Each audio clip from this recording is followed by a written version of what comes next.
Урхны хэмээх хочтой Чимбатан Булган аймгийн Бүрэг хангаас суманд 6.8 га газар 500 кг алт буюу 200 тэрбум төгрөгийг хууль бусаар олборлож олж авсан.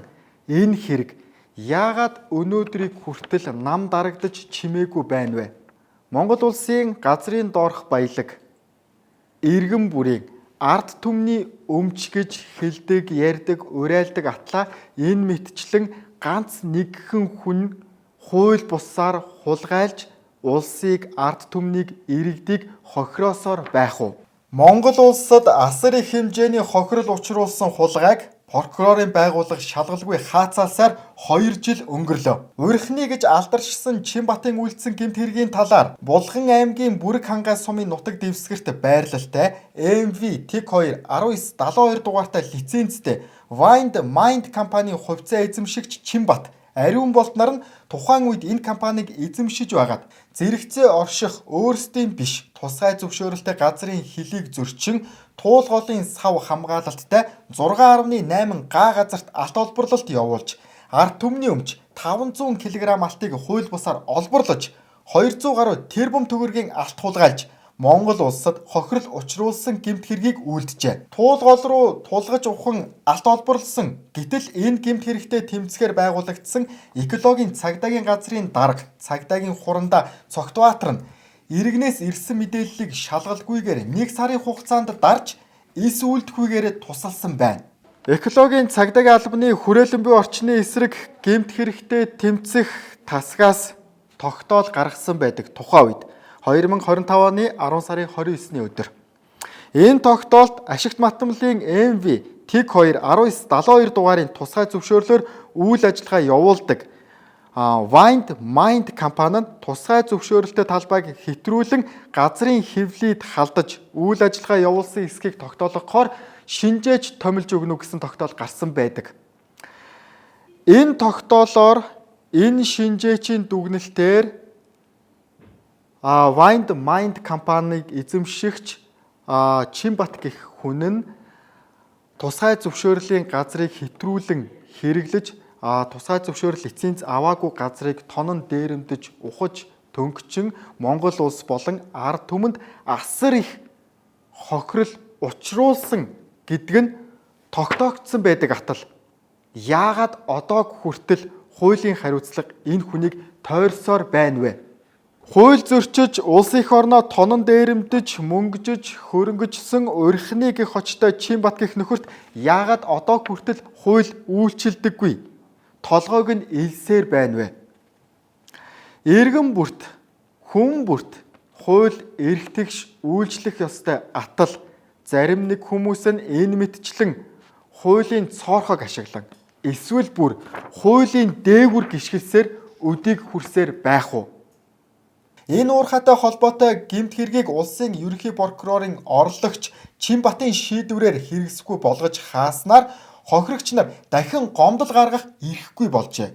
Үүний цаана хэргийг нь явуулдаггүй, шалгадаггүй албан тушаалын байдлаа ашиглаад сууж байдаг төрийн албан хаагч нарт тангараг ёс зүйгээ зөрчиж, эрүүгийн гэмт хэрэг хамтран үйлдэж, хууль бусаар хөрөнгөчөөд хамгаалаад сууж байна. Чимбатын цагдаагийн байгууллагатай холбогдож асуудлаа шийдвэрлэх ажлыг цагдаагийн чөлөөндөө гарсан хурандаа Педгэр Эрдэнэбаяр гэх хүн зохион байгуулдаг бөгөөд цагдаагийн ерөнхий газрын мөрдөн байцах албаны дэд дарга бөгөөд залилах гэмт хэрэгтэй тэмцэх газрын дарга цагдаагийн хурандаа Батэлгэр түүний гэмт үйлдэлүүдийг хаацайлан хамгаалдаг. Үүнийхээ шанд эхнэрт нь Чимбатын өмчлөлийн 1 тэрбум төгрөгийн үнэтэй машиныг унаж байна. Үндсэндээ цагдаагийн байгууллага Чимбатад маш өргөн хүрээнд үйлчилдэг. Эрүүгийн цагдаагийн хууль зөрчиж ажилдаг, авилгал авдаг, албан хаагчиж, мэдээлэл өгч, хаацайлж, хууль бус үйлдэл байнга хийж хамгаалж байх магадлалтай байна. Баянзүрх дүүргийн ерөнхий прокурор Содном цог нь Чимбатын прокурортой холбоотой ажил хэргийг прокурорын шат чатанд нь шийдвэрлэж өгдөг байж болзошгүй. Чимбатан Сүхбаатар дүүргийн цагдаагийн хэлтсээр эрүүгийн хуулийн тусгай ангийн 24-ийн 2-1 буюу хуурамч бичиг баримт бүрдүүлсэн. Чингэлтэй дүүргийн цагдаагийн хэлтсээр эрүүгийн хуулийн тусгай ангийн 17-гийн 3-ийн 17-гийн 4 буюу хөрөнгө завшсан. За мөн экологийн цагдаагийн газар Булган аймаг Бүрэг хангай сум 500 кг алт хууль бусаар олборлсон хэрэгүүдээр ялдагдагчаар татагдан шатагдж байгаа гэх лавлгаа авагдсан байгаа. Чинбатын Инкомаш компани нь 2020 онд байгаль орчин аялал жуулчлалын сайдын тушаалаар хаан улс дүүргийн 23 дугаар хороо Арцдын аманд 51,104 м2 газар эзэмшдэг. Энэ газар дээр 30 айлын тансаг зэрэглэлийн гэрийн хийл хотхныг барьж худалдсан байна. Гэрийн хийл хотхны 1 айлын хаус нь 4.3 тэрбум төгрөгийн үнэтэй.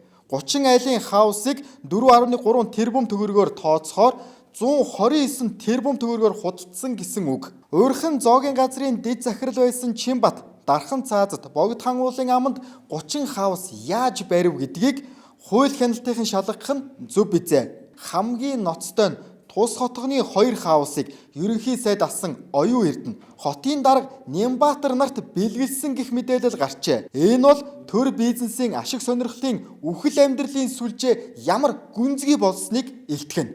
Их хоёраа хууль дүрмөө өрдөөд одоо энэ хулгай зэлгийн энэ уул гол мөрөн сүйтгэсэн энэ жижиг дунд уурхаануудаа болиулаач.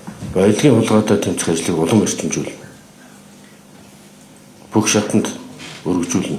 Ингээд эцэст нь хэлэхэд баримт өөрөө ярьдаг юм а. Бүх зүйл баримт нотлогоон дээр суурилсан мэдээллийг та бүхэн үзлээ харлаа. Монгол улсын ерөнхий сайд Зандан Шатар тэргүүтээ энэ засгийн газар хийж бүтээж маш олон зүйлийг ард түмэнд харуулж байгаа. Энэ чинээгээр ерөнхий сайд Зандан Шатар болон хууль зүйн дотоод хэргийн сайд энх баяр нарт ард түмэн итгэж хүлээж харж байгаа.